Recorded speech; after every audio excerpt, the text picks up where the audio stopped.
प्यारे बच्चों, दिनांक है आज 2 जुलाई 2020। विषय संस्कृत। उप विषय है शिशुलालनम। पाठ का अभ्यास। प्यारे बच्चों, जैसा कि आपको पता है कि पहले हमने इसकी हिंदी की थी, 2-3 बार करने के बाद अब हम इसका अभ्यास कर रहे हैं। प्रश्न नंबर 1 है, अधोलिखितानां प्रश्नानाम् उत्तराणि संस्कृत भाषायां लिखत। नीचे लिखे गए प्रश्नों के उत्तर संस्कृत भाषा में लिखो। क रामाय कुशलवयो कंठश्लेषस्य स्पर्शे कीदृशे आसीत्। राम के लिए लव कुश को गले लगाने का स्पर्श कैसा था। हृदयग्राही आसीत्। रामाय कुशलवयो कंठश्लेषस्य स्पर्शे हृदयग्राही आसीत्। उनको क्या थे, छूने वाला था।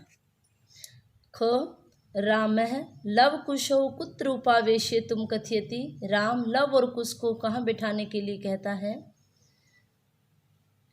रामः लव कुशौ राजासनम उपावेशयितुं कथयति। राम लव और कुश को क्या है, सिंहासन पर बिठाने के लिए कहता है। ग बाल भावात हिम करय कुत्र विराजते। बाल भाव के कारण चंद्रमा कहाँ पर सुशोभित होता है। बाल भावात हिम करय पशुपति मस्तके विराजते, यानी भगवान शंकर के सिर पर विराजमान है, सुशोभित होता है। आगे है घ कुश लवयो वंशस्य कर्ता के। कुश और लव के वंश का कर्ता कौन है। कुश लवयो वंशस्य कर्ता सहस्रदधिति, यानी भगवान सूर्य है। अंग केन संबंधेन वाल्मीकि कुशलवयो गुरु आसीत्। किस संबंध से वाल्मीकि कुश और लव के गुरु थे। उपनयन उपदेशेन संबंधेन। आगे है च कुशलवयो मात्रम वाल्मीकि केन नामना आह्वयति। कुश और लव की माता को महर्षि वाल्मीकि किस नाम से पुकारते थे। वधूरिति, यानी वधू के नाम से। आगे है प्रश्न नंबर 2, रेखांकितेषु पदेषु विभक्ति करणम निर्दिश्येत लिखत। रेखांकित पदों को, यानी जो अंडरलाइन जो शब्द हैं, उनके विभक्ति का कारण बताना है कि इनमें कौन सी विभक्ति है और वो किस कारण से लगी है। क राजन अलम अति दाक्षिण्य। राजन यानी इसको रहने दे आप, मना करने के योग में। अलम इति योगात, इस योग से। अति दाक्षिण्यन इति पदे तृतीय विभक्ति। इस पद में क्या है, तृतीया विभक्ति है, यानी अलम का प्रयोग 2 बार होता है।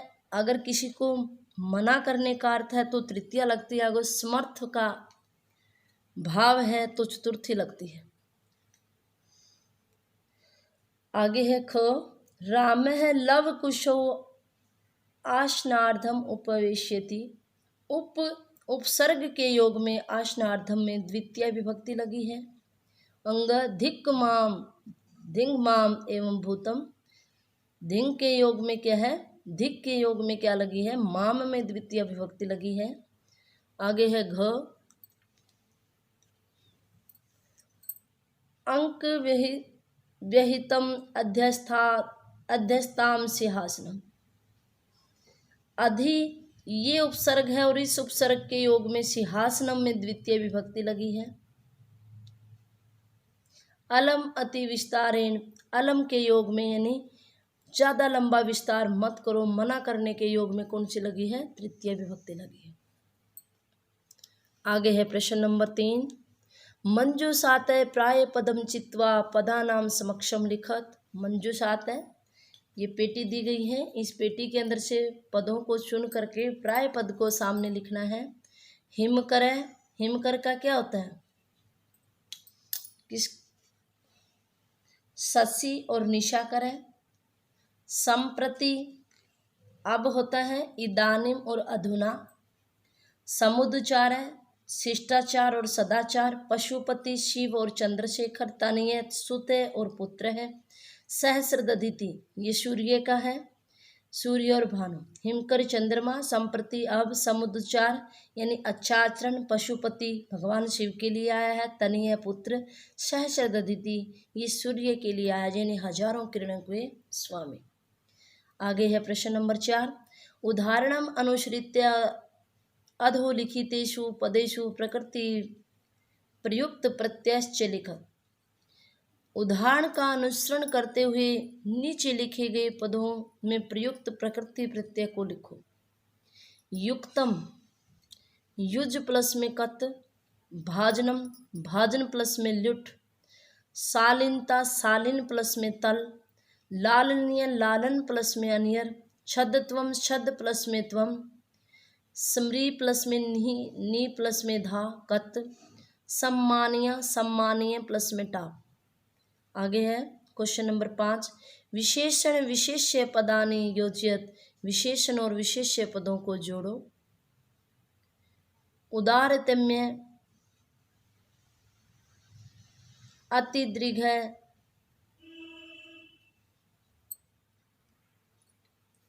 उदारतम्य समुद्रचार है, अति दीर्घ है परवाश है, समरूप है लवकुशयो और कुटुंब वृत्तांत है यानी इनका और हमारे परिवार का जो कहानी है वो क्या है, समान है। हृदयग्राही स्पर्श है, कुमारियो लवकुशियो। आगे है प्रश्न नंबर 6, अधोलिखितेषु पदेषु संधि कुरुत, नीचे लिखे गए पदों की संधि करो। द्वयो प्लस में अपि ही, द्वयोरपि विसर्गों का रह हो जाएगा। द्वौ प्लस में अपि, द्वाओ अपि हो जाएगा। कह प्लस में अत्तर, विसर्गों का और ए का पूर्व रूप यानी को अत्तर। अनभिज्ञ प्लस में अहम, विसर्गों का ओ और अ का पूर्व रूप। अनभिज्ञो अहम। इति प्लस में आत्मानम, इत्यात्मानम ई का य यानी यण संधि है, ई को यण ची सूत्र लग गया है। आगे है ख, अधोलिखित पदेषु संधि विच्छेदम करो। ऊपर वाले में तो संधि करनी थी, यहाँ पे समस्त पद दिया है संधि दी है, इसका क्या है विच्छेद करना है। अहम अपि, अहम प्लस में अपि प्लस में एतयो, व्यय प्लस में अनुरोधात, समान प्लस में अभिजनौ, खलु प्लस में एतत्। आगे है प्रश्न नंबर 7, अधोलिखितानि वाक्यानि कह कम प्रति कथयति, नीचे लिखे गए वाक्यों में कौन किसके प्रति कहता है। स व्यवधानम न चरित्र लोलुपाय, ये राम ने लवकुश के प्रति कहा है। किम कुपिता एवं भणति उत प्रकृतिस्थता, जब उससे विदूषक पूछता है ना क्या वो क्रोधित होकर के ही बोलती है, निर्दयी के पुत्रों, यह उनका स्वभाव ही है। यानी विदूषक ने कुश के प्रति कहा। जानामि अहम तस्य नाम ध्येयम, फिर ये लाइन कुश ने रामम प्रति कही है। तस्य द्वे नामनी, ये लव ने क्या है विदूषक के प्रति कहा है। आशा है प्यारे बच्चों आपको इस पाठ का अभ्यास समझ में आया होगा। इस वीडियो को आप 3-4 बार देखिए ताकि आपको अच्छी तरह से प्रश्नों की हिंदी समझ में आ जाए। वैसे ही रट्टा मत लगाइए, समझ करके याद कीजिए। कोई प्रश्न आगे पीछे भी दिया जा सकता है। अगर आपको उस पाठ की हिंदी अच्छी तरह से याद होगी, प्रश्नों की समझ अच्छी तरह से होगी, तभी आप उसका उत्तर सही तरीके से दे पाएंगे। आपका दिन शुभ रहे, स्वस्थ रहे। धन्यवाद।